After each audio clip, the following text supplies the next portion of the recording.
On en a rêvé, nous, en France, et eux, ils l'ont fait.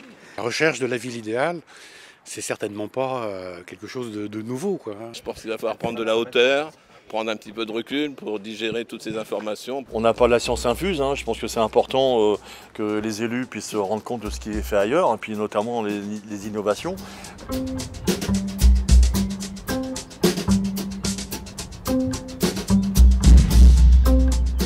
Depuis 30 ans, Fribourg-en-Brisgau, en Allemagne, s'est construite une réputation de ville verte grâce à des investissements massifs dans les énergies renouvelables et à une gestion durable de l'urbanisme, avec en pointe les écoquartiers de Rieselfeld et Vauban.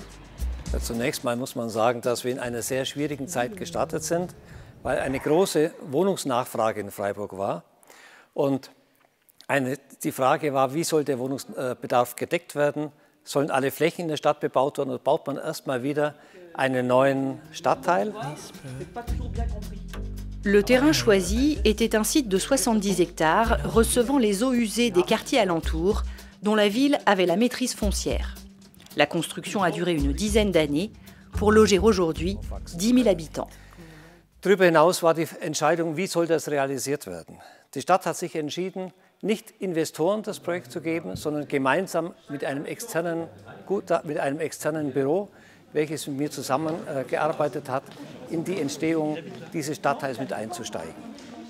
La population allemande vieillit rapidement, ce qui a poussé les concepteurs à imaginer des infrastructures évolutives. La démarche de la ville met en avant la flexibilité et la durabilité du projet, avec un constant pragmatisme et une forte culture du résultat. Nous avons l'habitude, trop l'habitude, d'être sur un urbanisme de réflexion. Ce n'est pas un urbanisme de réflexion, c'est un urbanisme qui produit une norme et le but final n'est jamais que le respect de la norme. Nous passons avec ces écoquartiers, et notamment le premier que nous avons vu, sur un urbanisme de conception. Ce qui veut dire que la norme n'est plus l'objectif, mais l'objectif est bien la réalisation du projet, sa conception, sa réalisation. Ce sont des quartiers que j'ai visités déjà plusieurs fois, donc j'ai vu dans leur évolution. Et ce que j'en retiens, c'est d'abord l'extrême simplicité finalement d'abord du plan d'urbanisme, qui est un plan qui est très simple, avec des îlots bien marqués, avec des orientations bien pensées, avec des déplacements évidemment qui le sont tout autant. Mais c'est cette simplicité qui permet finalement une très très grande variété à la fois de programmes et à la fois d'architecture. Et je veux dire que là aussi, les règles sont très simples, finalement. Il y a des règles d'alignement, des règles de hauteur. Il y a la possibilité aussi d'avoir à la fois des maisons particulières ou des petits ensembles qui sont faits mais qui se juxtaposent dans les îlots, qui font qu'à partir de quelques règles, on a une très très grande variété d'architecture. Et ça, je trouve que c'est intéressant parce que c'est avec ça qu'on recrée le vrai plaisir de la ville. Je veux dire, c'est pas forcément, c'est pas dans la répétition, c'est pas dans des règles contraignantes, mais au contraire, c'est dans cette ouverture que l'on voit bien que ça ouvre à toutes sortes de réponses. Et en même temps, c'est un peu comme dans les villes anciennes, c'est-à-dire que les réponses sont simples. Il n'y a rien de spectaculaire, il n'y a pas de gestes extraordinaires. On est toujours dans cette même simplicité et en même temps, rien ne se ressemble. Un anderer Punkt waren die gemeinsamen Blockinnenbereiche. Wir haben den Block real geteilt. Es sind viele kleine Grundstücke, privater Grund und Boden. Und wir haben in der Mitte, außerhalb der Tiefgaragen, die beim Geschosswohnungsbau erforderlich sind, haben wir Grünflächen geschaffen, wo das Wasser versickern kann, ökologische Aspekte, wo wir Grünflächen haben, gesundheitliche Aspekte, Aufenthalt für Jung und Alt und wo wir die Möglichkeit geschaffen haben, dass das Stadtteilleben. Et la part du végétal, elle est extrêmement intéressante ici parce qu'un de nos problèmes, c'est toujours le problème de densité. Donc on a une densité qui est quand même plus forte que ce que l'on fait habituellement. Et la densité ne se voit absolument pas. Je veux dire, on peut faire, on l'a bien vu, tout le monde en faisait des photos, des choses comme ça. On peut arriver à photographier des jardins sans pratiquement voir d'habitat, ce qui est quand même assez extraordinaire. Et en même temps, là encore, on sent que c'est quelque chose qui répond à la vie, c'est investi. On voit bien notamment le parcours des enfants. Je veux dire, les enfants qui peuvent passer à la fois d'un jardin particulier, un jardin privatif, au jardin d'école aussi. Et tout ça, ça se fait dans la continuité. Ils sont chez eux partout, quoi. Ein Plan, städtebaulicher Plan ist zweidimensional. Die Lebenswirklichkeit zur Alltagstauglichkeit, das ist dreidimensional. das ist ein Prozess, die eigentlich der notwendig ist, den Organismus Stadt entstehen zu lassen. Alors qu'est-ce qu'on en tire pour ce qu'on fait et qu'est-ce que j'en retiens?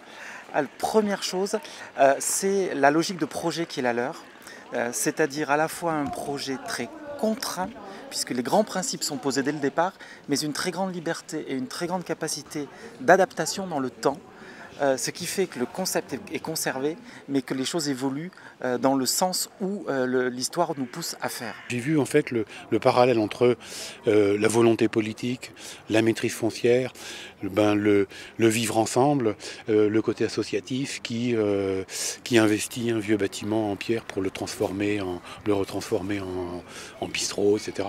Je l'ai vu aussi avec des bazouges, c'est-à-dire que j'ai vu la même démarche, j'ai vu le même résultat, j'ai vu la même volonté, le même volontarisme.